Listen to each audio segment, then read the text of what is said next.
Olá, hoje o antagonista entrevista o Sr. Fábio Steibel, diretor do ITS Rio e especialista em transparência governamental. Muito obrigado pela entrevista, Sr. Steibel. Breno, é um prazer estar aqui. Obrigado pelo convite. É, Começa a nossa entrevista com uma pergunta um pouco mais genérica, né? Muito se fala em transparência governamental, muito se fala em abertura de dados, acesso da população, mas quais são as balizas dessa transparência, né? Até que ponto é transparência e até que ponto é só falta de zelo pelo controle da informação? Olha, Breno, a transparência faz parte de uma palavra mágica que é governo aberto. Então, o Brasil, por exemplo, é um dos signatários, um dos criadores da parceria de governo aberto, a Open Government Partnership. Eu fui relator do plano de governo aberto do Brasil durante 6 anos. E transparência, participação, accountability é uma cultura. Não é necessariamente uma ferramenta, um selo que você ganha, mas é uma cultura de governo aberto. Onde é que a transparência entra nisso? Faz parte do governo aberto de que o governo seja transparente. Aí vem a lei de acesso à informação, a lei, que ela vai dizer o seguinte: olha, tudo é público, exceto o contrário. A regra é ser público. Por quê? Porque o governo é nosso. Então, se você tem dados pessoais, se você tem sigilo, tem alguns motivos pelos quais você deixa a coisa não pública agora. Nada é público e definitivo para todo mundo. E essa é a cultura de transparência. Qual que é o bom disso? O bom é que a gente pode controlar o governo. A gente precisa controlar o governo. Faz parte desse sistema. Qual que é o ruim? De que a gente sabe mais dos podres que acontecem. Então, quando a gente pensa em países sem transparência, fica mais fácil de você, como governo, criar uma imagem que está tudo bem. Quando você tem transparência, é difícil. Né? E, em geral, tem muita coisa errada no governo. Né? Faz parte, porque governos são recentes, governos são construções coletivas, sabe? Se botar luz demais, você vai ver um monte de buraco naquela estrada. Então, a transparência, ela tem que ser usada, mas ela tem que ser usada com responsabilidade. Por que você está vendo? Porque você quer arrumar. Então, vamos supor, os governos anteriores, eles pegaram quem ganhava Bolsa Família e quem tinha carro. Faz um cruzamento. Você vai encontrar pessoas que são laranjas. Você vai pessoas que têm condições financeiras, mas que recebem ajuda do governo por baixa renda. Então, o governo, no caso, a CGU, o que ele faz? Com base nisso, ele vai lá, fiscaliza, e aí ele verifica se é um caso laranja, se é um caso de erro de dado e etc., e resolve aquele problema para que não haja esse tipo de base. Quando a gente fala de transparência, a gente fala, vamos colocar o dado online. E aí o cidadão ele pode fazer o mesmo cruzamento, mas tem que ser feito com muita responsabilidade. Mas, de forma geral, transparência é regra. E os poderes mais transparentes, por incrível que contradiga a opinião nossa, é o executivo. O executivo dos poderes é o mais transparente, seguido pelo legislativo. Os menos transparentes são o Ministério Público e o Judiciário. Que deveriam estar pelo menos em segundo lugar, né? Porque são justamente aqueles que fiscalizam a lei, que pelos seus preceitos institucionais são os responsáveis por manter a lisura do governo, por fiscalizar o próprio governo, né? O MP também tem essa função um pouco, que é o fiscal da lei. Por que essa falta de transparência no judiciário? A gente desenvolveu muita tecnologia, muito conhecimento sobre transparência no executivo. Então, Uhum. as primeiras leis de acesso à informação, né, elas começam a falar do executivo. Aí que a gente entendeu que não é sobre um poder, é sobre o governo. E aí você vai expandindo para os outros. Mas é uma cultura. Essa cultura leva tempo para a gente saber como fazer, para que a gente saiba a forma de fazer. Então, vou imaginar, por exemplo, o governo executivo federal tem o dados do GovBR, né, que é um banco de dados abertos. O portal de transparência do Brasil é um dos mais antigos do mundo, 2004, muito antes do Marco Civil, muito antes de lei de acesso à informação. Né? Quando você vai olhar para o Ministério Público, o portal de transparência deles é capenga. O portal de transparência do Judiciário, em alguns momentos, ele é meio para de receber dados ou recebe dados que param de ser atualizados. O Conselho Nacional de Justiça avançou um monte nisso, mas ainda é tímido. Quando você vai para estados e quando você vai para municípios, novamente você tem uma queda. Então, quando você olha para o Executivo Federal, em regra nos países, você está olhando para o melhor, para o suprassumo que temos. E não necessariamente é o ideal, a gente quer mais. Quando você olha para os outros poderes e quando você olha para a federação para baixo, há menos implementação. A boa notícia, e esses são dados da CGU, que faz o Índice de Transparência Brasil, também análises externas que são feitas, é de que, ao longo dos anos, o governo tem se tornado cada vez mais transparente. Então, a cultura de governo aberto tem pego. Ela só não é tão rápida quanto a gente achava que esperaria que fosse, né? Entendi. O senhor acha que aplicar punições por falta de transparência pode ser um caminho, ou deve ser, esse tipo de novo comportamento deve ser uma coisa mais gradual, feita no diálogo? Porque, como o senhor mesmo disse, o portal do governo brasileiro é um dos primeiros, é um dos mais antigos, 2004, e depois veio o judiciário. A gente já está na fase de começar a punir por falta de transparência, ou ainda estamos no momento do diálogo? Olha, tem que ser os dois, é graveto e a cenoura. É a porrada e a bonificação. Então, assim, se você tiver uma lei de transformação que não tenha penalidades, começou errado. Porque você cria aquela situação em que eu não quero te dar o dado e fica por isso mesmo. A gente tem vários casos aí que vão até a última instância ali da lei e que não dão, isso prejudica muito o jornalismo, né? Que precisa dos dados, pede os dados. Por outro lado, só na porrada também não vai. Se você não tiver investimento público, se você não tiver programa de capacitação, se você não pegar os bons exemplos, sabe, e transformar em melhores práticas, vamos pensar o seguinte: as ouvidorias é uma inovação da Lei de Acesso à Informação. O governo ele pegou e contratou um software para as ouvidorias. Aí alguém da sociedade civil pegou aquilo e hackeou e fez uma versão igualzinha, só que open source. Olha que ideia boa. Hoje, o eSig, que é esse aplicativo, ele é essa versão open source, essa versão código aberto. Então, não é só não ter a penalidade, tem que ter, mas é a política pública. Você tem que pensar na implementação positiva e também na repressão do fora da curva. Senão, você avança pouco. O ideal, realmente, é você ter uma estratégia, um plano. E aí você vai ter no Brasil, por exemplo, a Ouvidoria Geral da União, a OGU, trabalhando muito forte nisso. Você vai ter o CNJ, o Conselho do Ministério Público. Você tem algumas organizações que cavalam esse processo, assembleias legislativas. Existem muitos campeões de governo aberto no Brasil. Infelizmente, eles não levam tanto mérito quanto a gente gostaria. A gente fala mais dos problemas do que do mérito. Mas o Brasil cresceu muito em transparência. Mas onde é que a gente viu? Viu um cenário péssimo em transparência. Só para esclarecer para a nossa audiência que o senhor usou o termo hackeamento em relação ao site de dados abertos, nem sempre um hackeamento é uma invasão criminosa. O hackeamento pode ser simplesmente a análise do código-fonte daquele site para que esse programador use em outro site, como o senhor bem disse, de fonte de dados abertos, né, de fonte aberta. Isso, hackeamento é um termo que vem da década de 70 do MIT, né? Exatamente. Significa usar uma tecnologia para fazer outra coisa. Então, na verdade, é o jeitinho, é a gambiarra, tudo isso é exemplo de hackeamento positivo, né? Você fez uma Exatamente. gambiarra e consertou a luz. Tá ótimo, hackeamento é isso. Boa correção. Não é nenhuma correção, é só um esclarecimento. Muito obrigado. Voltando um pouquinho para a transparência, sem ser digital ou não, o governo brasileiro ele é muito criticado pelos atos que ele toma, pela falta de transparência, mesmo com tudo isso.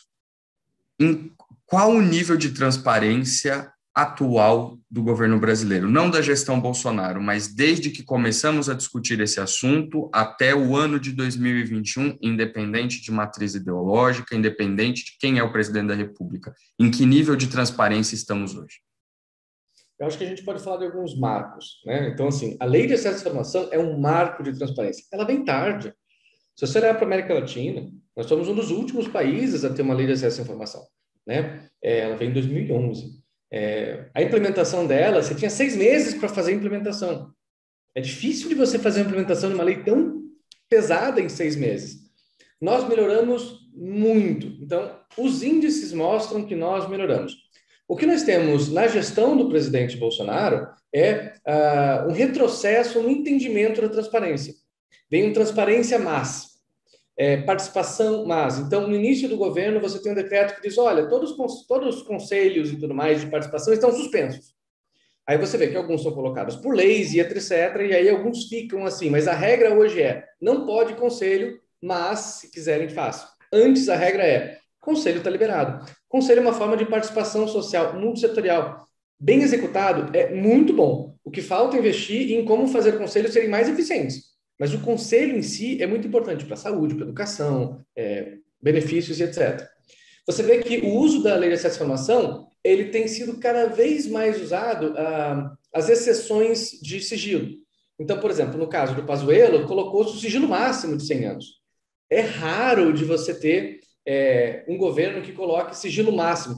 O sigilo máximo ele existe para ser usado, ele não é errado. Mas ele é usado para coisas que merecem realmente aquele sigilo. Se não, faz o seguinte, a lógica que parece a seguinte, como eu não quero mostrar, eu coloco a transparência, o sigilo como uma exceção. Eu acho que a gente viu várias ações da sociedade civil, Open Knowledge Foundation, artigo 19, né, com vários relatórios mostrando de como a transparência tem regredido na sua aplicação. Isso não quer dizer que ela desapareceu, porque quem manda é a lei, quem manda são as instituições, as regras institucionais. Então, a gente não está no caos. Mas a gente viu uma seção de investimentos e a gente viu uma interpretação muito mais restritiva de transparência. Quando a gente vai para o legislativo, a coisa se mistura. Existem várias esferas estaduais legislativas que estão avançando. Minas Gerais, Paraná, Pernambuco, você vê realmente esses investimentos em transparência que tem, que eles podem ser simples. Vamos imaginar o seguinte, uma vez eu tentei pegar a Constituição do Piauí, porque eu estava fazendo uma documentação. Não achei. A Constituição do Piauí não estava online. Né? De todos os estados ela não estava. Isso é grave. Né? Então, vários legislativos têm avançado para colocar ali uma plataforma pública de leis do que elas estão sendo discutidas e etc. Mas o avanço é lento. Quando a gente olha para o judiciário, você vai ver um avanço do CNJ, uma pressão sobre os indicadores, a justiça, o portal, né, uma produção de dados a respeito disso, mas ainda muito conservadora. E como a justiça é fragmentada, você vai ter lugares que têm ótimas experiências de transparência e outros lugares que entendem que transparência não se aplica. O Ministério Público é mais fechado e fragmentado ainda. Então, eu vejo que, como cultura da transparência, tem avançado. Né? Há relatórios, indicadores para mostrar isso. Mas é uma curva, né? Você vai lá em cima, você vai lá embaixo, a gente vai vivenciando ela. Em geral, tem melhorado. Mas eu acho que há alguns pontos de tensão que são preocupantes. E há muito também a questão da transparência quando se fala agora em LGPD, né? Porque a LGPD protege os dados que podem levar ao dono daquela informação, né? Que são os dados anonimizados que chamam, né? Que você pega e separa o dado da pessoa, que então, por exemplo, no meu caso, repórter Breno Grilo, você pode ter acesso aos sites em que eu naveguei, algumas informações, mas sem saber que fui eu. Mas isso também tem sido usado principalmente no funcionalismo público, como um argumento para fechar informações sobre contra-cheque, bonificações.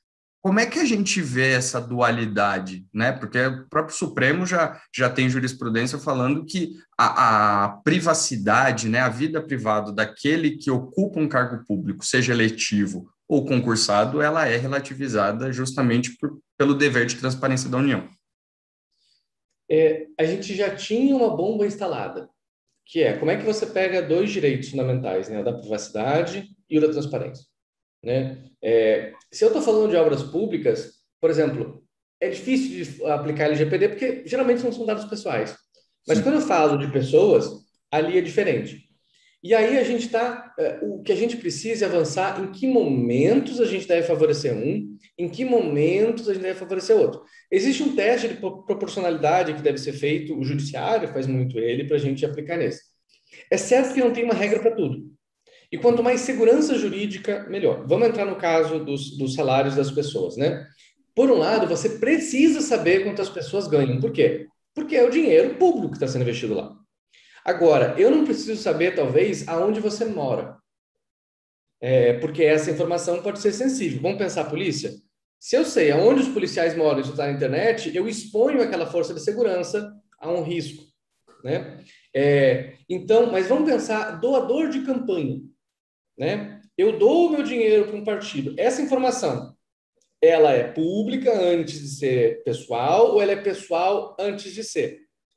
Possivelmente o entendimento é o seguinte: se você quer participar de um órgão representativo da democracia e você, de forma consciente, doa dinheiro, você aceita as regras da transparência. Não há o que se falar de que você vai ser o doador anônimo, você é o doador pleno, né, que eu preciso saber qual que é a sua interferência. Ou daqui a pouco a gente vai criar a regra seguinte, olha, se forem doações até R$ 500, vamos imaginar que esse doador é um indivíduo. Vamos criar uma transparência de 2 níveis. Você não pode ter acesso em massa, todo mundo, mas você pode consultar. Placa de carro é assim, você tem uma consulta 1 a 1. Agora, se você é um doador de R$ 5.000, você é uma PJ, você é alguém de uma relevância. Nesse caso, a gente vai deixar público para todo mundo. O ideal é a gente avançar nesse debate que tem. E aí, quando você abre dados do funcionalismo público, o que você recai? Você recai em áreas que são de erro. Então, pode ser que o funcionário Breno, ele tenha recebido uma verba que não é aquela que está no sistema. Então, você tem que ter um processo recursal para você arrumar aquilo lá, alguma coisa assim. Também pode acontecer que tenha um motivo razoável, legal, lícito, de você ter recebido aquilo, né? Vamos supor que, né, uma das coisas que se alega é que é o seguinte, olha, não, essa é uma verba que estava em litígio e foi paga agora, né? A justiça mandou pagar porque são de 2 anos atrás que eu não recebi. Então, o debate ele tem que ser feito com muito critério e seriedade. Eu acho que eu sempre prefiro pensar que a lei de acesso à informação, ela vem primeiro, né? E aí a exceção é os dados pessoais. Agora, eu gosto de pensar também que os dados pessoais eles têm que ser minimizados. Eles têm que ser o mínimo que permita o controle, né? E aí você tem que colocar sistemas para que essa transparência não seja abusada. Eu vou dar um exemplo. A lei que institui Bolsa Família, ela diz que todo mundo que recebe Bolsa Família tem que ter o seu CPF na internet. Esse dado público é usado por Credit Score para negar crédito. Então, veja que é um caso profundo. A gente tem que ter uma discussão muito séria sobre isso. Já estava montando antes da LGPD. No caso de salário de funcionalismo público, eu acho que é onde se materializa aquilo muito claro. Se temos um teto, faz sentido estar acima do teto? Quantas pessoas ganham acima do teto? É direito do cidadão, da fiscalização, saber disso. Por outro lado, a gente tem que pensar, será que eu tenho como minimizar aquele uso lícito daquela verba para não colocar aquela pessoa em risco? E aí você tem que fazer essa discussão. O melhor é você ter a CGU, a OGU, o judiciário trabalhando com melhores práticas, olhando outros países para definir diretrizes de como a gente vai fazer. Hoje, infelizmente, é bastante fragmentado esse cenário, e aí a gente tem acesso a parte dos dados a gente não tem, e aí é um caos. Voltando um pouquinho para o judiciário, que o senhor acabou de citar, o judiciário é o responsável por resolver os conflitos, analisar essas questões e, como eu falei já nessa entrevista, o Ministério Público fiscalizar a lei. A gente pode dizer que é uma hipocrisia deixar a cargo dessas instituições o Poder Judiciário o julgamento sobre transparência em determinados casos, sendo que eles não cumprem o nível de transparência que a gente exige? É um bom pensamento. Eu diria que a democracia ela tem algumas hipocrisias, né? E é o melhor que a gente consegue fazer. Então, partidos políticos, eles definem as próprias regras, aumentam o fundão, o próprio dinheiro, né? Tem um pensamento de cartel. O judiciário vai definir causas que são sobre ele mesmo. E aí você tem o conflito de interesse. Eu recebo auxílio moradia, eu julgo sobre auxílio moradia, né? Agora, se não for o judiciário, quem será? Se não for o legislativo ali, quem será? Então, existem alguns temas, principalmente quando o poder ele julga ou faz algo em interesse próprio, que o ideal é que os outros poderes tenham alguma medida de controle. Então, por exemplo, no caso judiciário, você tem a lei. Se a lei diz mostre, o judiciário não pode dizer não mostre, né? Então, o legislativo ele controla o judiciário nesse momento. Se o legislativo diz, olha, isso é salário, isso não é, a reforma administrativa tem alguns elementos disso, melhora muito para o judiciário não poder dizer, não, mas isso daqui não e tudo mais, e um Estado diz uma coisa, o Estado diz outra. Então, essas são as áreas cinzas, digamos assim, que a gente tem. Daí a importância da sociedade civil. Daí a importância da gente não deixar o governo sozinho e da agenda de governo aberto. Então, você tem que ter a imprensa fazendo o watchdog, fazendo aquele papel de pressionar, de trazendo a público isso para fazer, para dizer, olha, isso é um tema de relevância, precisamos falar sobre isso, né? Daí a importância de você ter associações civis, ONGs e tantas outras, sabe? Produzindo material, participando disso, de você ter associações industriais, empresariais participando. Porque o governo é nosso, não é deles. essa visão de que o judiciário é enviesada. O judiciário é público. O legislativo é público, o executivo é público. Os governos são uma criação coletiva. Olha a Constituição se tiver dúvida, né? Então, o que a gente precisa é quebrar esses silos de tomada de decisão que às vezes são muito fechados. Tem que fazer isso com muito cuidado, porque o que a gente não quer é uma agenda onde as instituições sejam desprezíveis, né? Bombardeadas, quebradas. Então, partido político acho que é um bom exemplo. A gente bate nos partidos políticos. Tira os partidos para você ver o que acontece. A gente sabe que você tira o firewall, você tira aquela proteção para que interesses da sociedade, tipo dinheiro, não entrem direto. Eles têm que passar por um filtro que é controlável. Então, os partidos são super importantes. Tira o judiciário.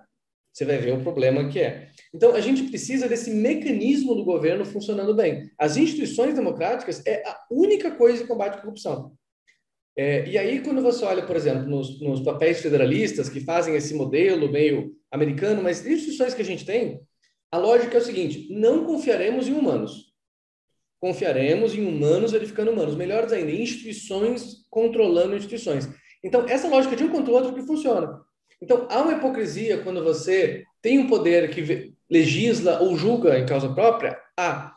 O remédio para isso são os outros poderes e a sociedade controlando. Esse é o único remédio que funciona.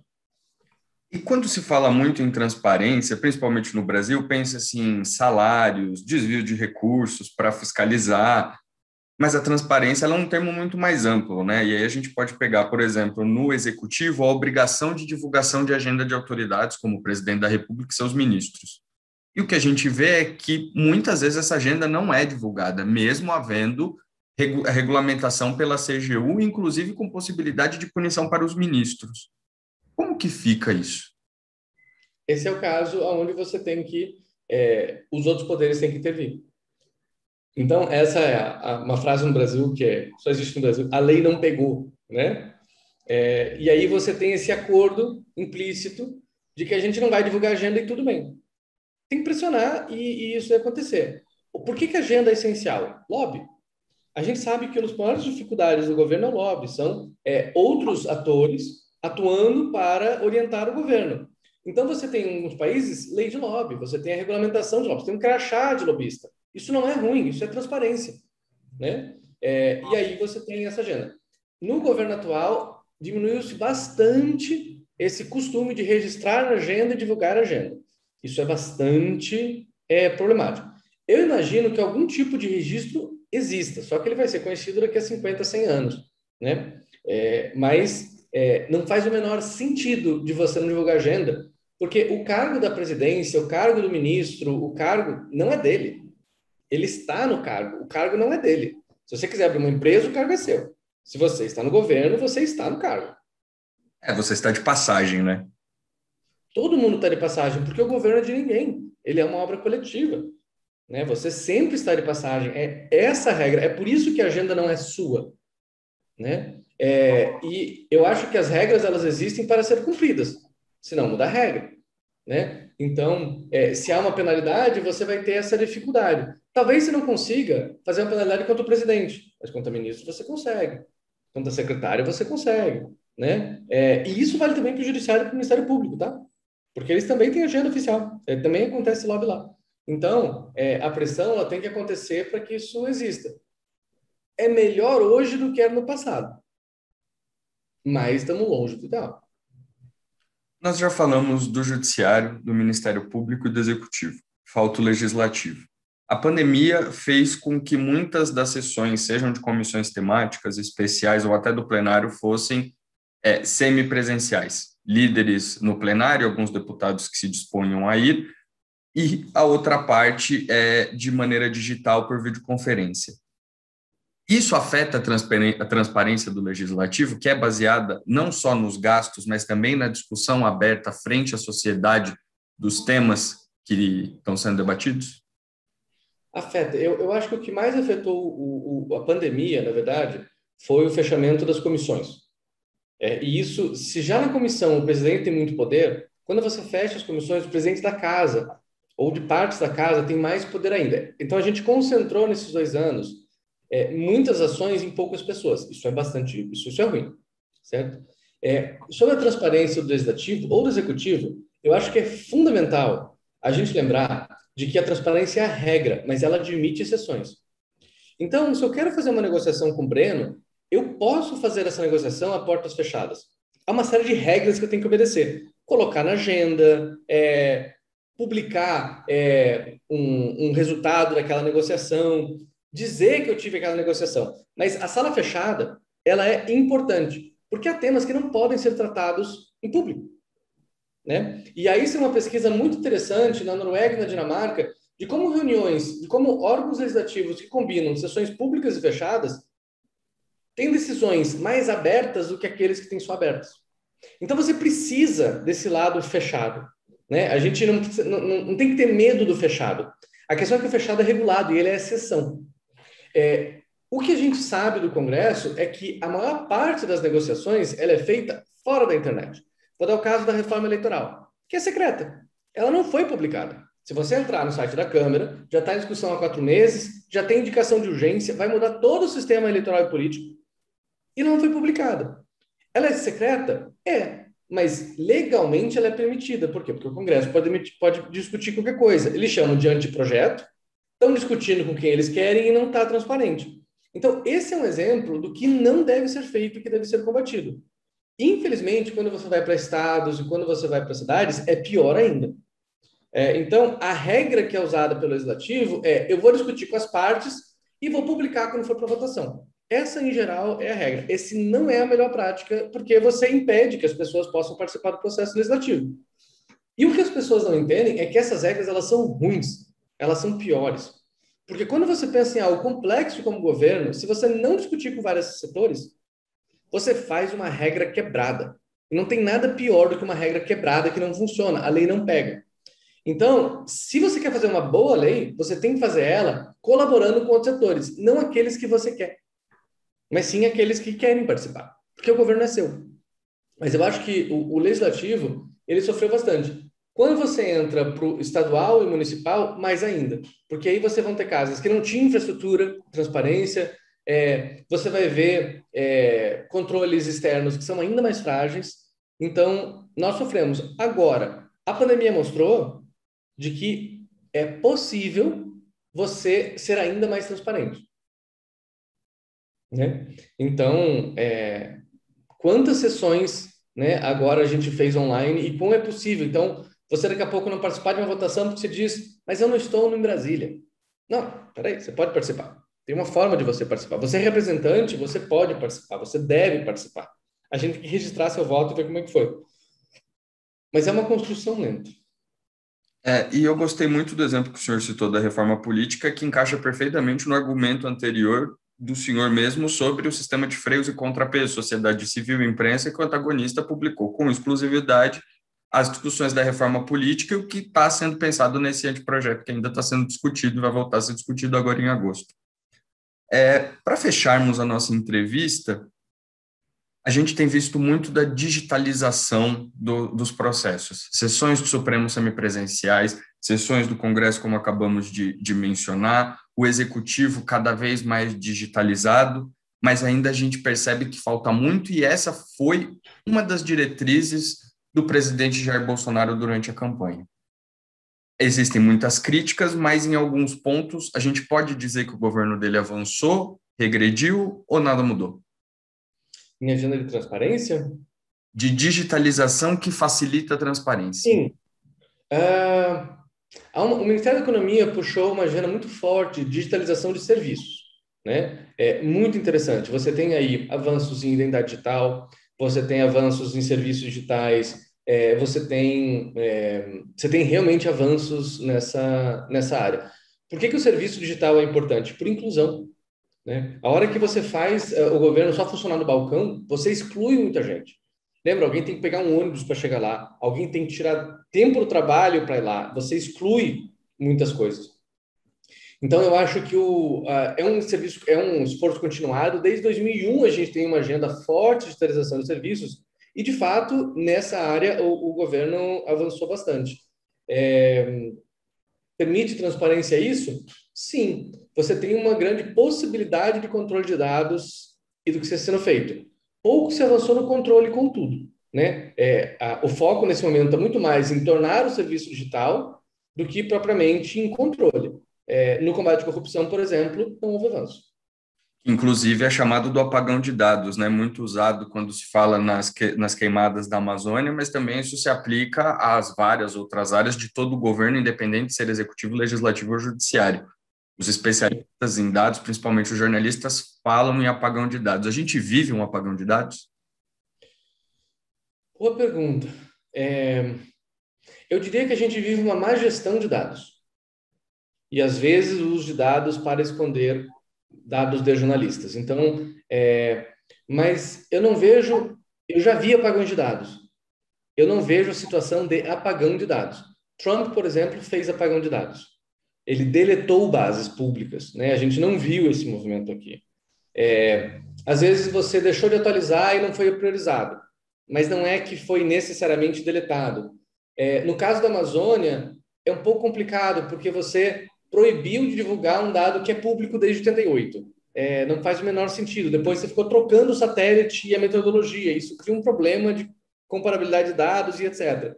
Então, ali na Amazônia, eu acho que houve realmente uma estratégia de redução de transparência de dados, e houve também má gestão. Se você for ver a quantidade de pessoas técnicas que estão lidando com dados da Amazônia hoje e do que era no início da gestão, é muito menos. Né? É basicamente um trabalho herculano de você, para quem ficou lá. Em todo o Ministério do Meio Ambiente houve redução de dados oferecidos. Agora, todo governo ele vai tentar controlar dados, né, que favoreçam ele. Então, seria errado pensar que isso é governo Bolsonaro, isso é governo Lula, Dilma, FHC, Collor,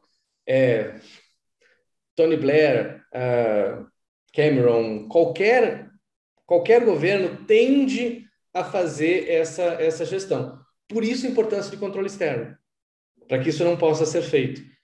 Então, eu não esperaria que o governo não tentasse daqui a pouco, segura a divulgação desse dado um pouquinho, porque eu quero melhorar alguma coisa. Eu vejo os governos fazendo isso. Esse ímpeto é racional. Para isso que tem que ter lei, instituições e pressão externa. Para falar, não tem dessa. O governo é nosso, é o que é. Eu acho que não é o momento mais brilhante do Brasil para a agenda de governo aberto. Tanto é que a nossa participação na Open Government Partnership é cada vez mais tímida.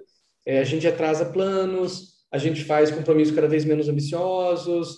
Na própria OGP, a gente tem cada vez menos participação. Não é um momento de brilho do Brasil em agenda de governo aberto. Já foi. A gente já foi muito brilhante. Há mais algum ponto que a audiência do antagonista precisa saber sobre governo aberto e transparência?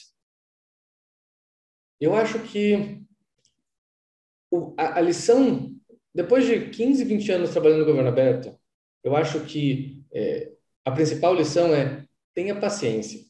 Eu sei que isso é péssimo de ouvir, mas governo aberto é uma cultura, é algo que a gente faz com o tempo, se faz com instituições.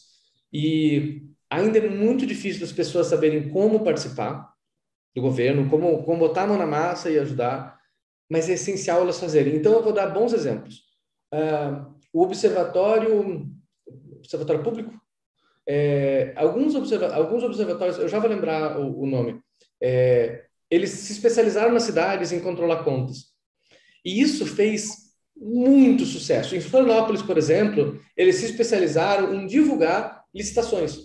Então, eles pegavam quem tinha concorrido numa licitação e divulgavam isso de volta para aumentar a quantidade de organizações, empresas que participavam de licitação. Isso melhora a qualidade do serviço. Observatório de Contas Públicas. Eu acho que, assim, quando você olha ONGs, você vai ver terceiro setor, você vai ver ali artigo 19, o movimento Fique Sabendo, que vão fazer movimentos incríveis de pedido de dados e de produção desses dados e ajudam realmente na construção disso. Ouvidorias costumam reunir pessoas extremamente sérias de governo em agenda de transparência. É um bom lugar para se começar a conversar e para se fazer. E eu acho que a gente tem que proteger muitos jornalistas, porque eles precisam muito desses dados. Claro que você pode usar o jornalismo como uma arma e usar dados como uma arma, né? Principalmente em cidades pequenas e médias, a gente vê como que você pode politizar uma notícia e ela pode ser contra o candidato. Isso é exceção, né? E você tem que lidar com isso não com restrição à transparência, tem que lidar com isso com uma questão criminal, se for o caso, né? Se eu cometi uma injúria, se eu cometi uma calúnia com dados abertos, a questão ali é você trabalhar na esfera criminal. Mas essa é exceção da exceção da exceção. Em geral, o dado é aberto e quem está na posição pública tem que estar aberto à crítica. Senão, fica na iniciativa privada. Não entre para o governo. Você entrou para o governo, você é servidor público, você tem que estar sabendo que você está num cargo onde o seu salário é pago pela população. Você deve prestar contas. Ponto. É o famoso virou vidraça. E é lindo. Nenhum lugar é mais transformador que o governo. Né? Se você quer mudar o mundo, comece pelo governo. Melhore o governo. Porque a capilaridade de impacto do governo ela é muito maior do que em qualquer outro lugar. O governo é algo incrível. E é muito importante apoiar as pessoas dentro do governo trabalhando por mais transparência.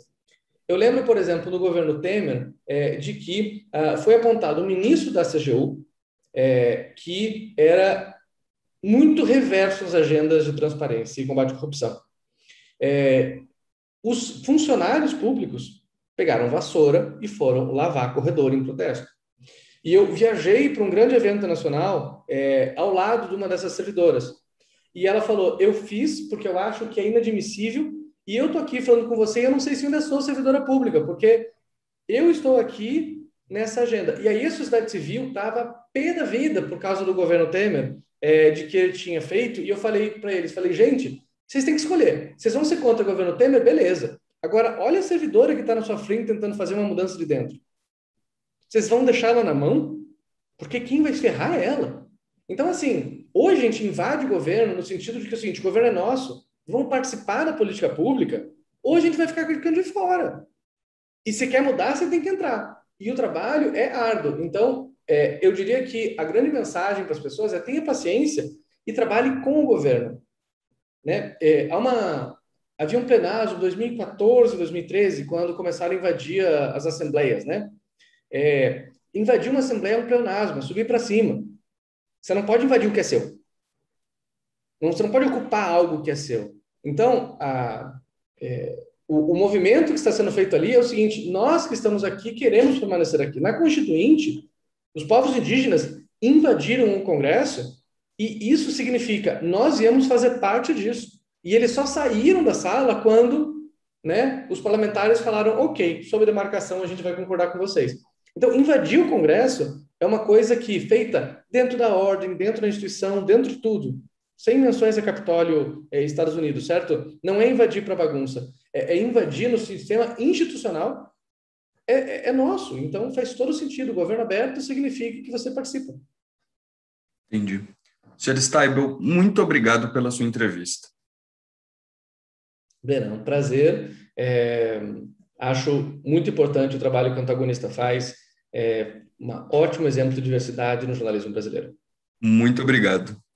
Hoje o Antagonista entrevistou o Sr. Fábio Steibel, especialista em governo aberto e diretor da ITS Rio. Muito obrigado.